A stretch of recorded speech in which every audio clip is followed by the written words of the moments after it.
महान दार्शनिक और लेखक खलील जिब्रान की लघु कथा आदमी की परतें। लघु कथा कुछ यूं शुरू होती है।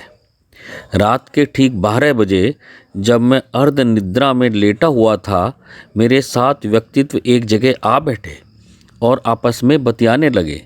पहला बोला, इस पागल आदमी में रहते हुए इन वर्षों में मैंने कई दिन इसके दुख भरे और रातें विषाद भरी बनाने में कोई कसर नहीं छोड़ी है।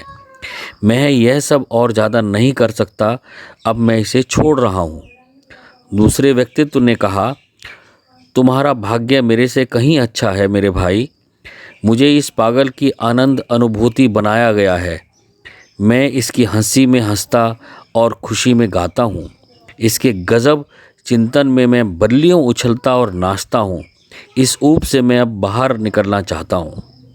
तीसरा व्यक्तित्व बोला, और मुझ प्रेम से लबालब व्यक्तित्व के बारे में क्या ख्याल है? घनीभूत उत्तेजनाओं और उच्च आकांक्षाओं का लपलपाता रूप हूँ मैं इस पागल के साथ अब और नहीं रह सकता। चौथा व्यक्तित्व बोला, तुम सबसे ज़्यादा मजबूर मैं हूँ। घृणा और विध्वंस जबरन मुझे सौंपे गए हैं। मेरा तो जैसे जन्म ही नरक की अंधेरी गुफाओं में हुआ है। मैं इस काम के खिलाफ जरूर बोलूँगा। पांचवें व्यक्तित्व ने कहा, मैं चिंतक व्यक्तित्व हूँ। चमक दमक, भूख और प्यास वाला व्यक्तित्व।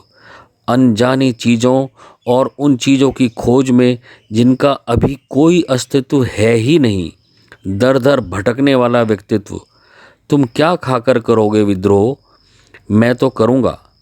छठे ने कहा, और मैं श्रमशील व्यक्तित्व।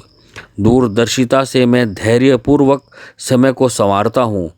मैं अस्तित्वहीन वस्तुओं को नया और अमर रूप प्रदान करता हूँ, उन्हें पहचान देता हूँ।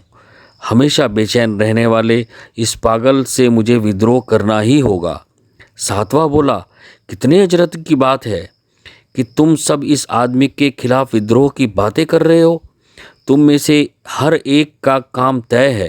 आह, काश मैं भी तुम जैसा ही होता जिसका काम निर्धारित है। मेरे पास कोई काम नहीं है।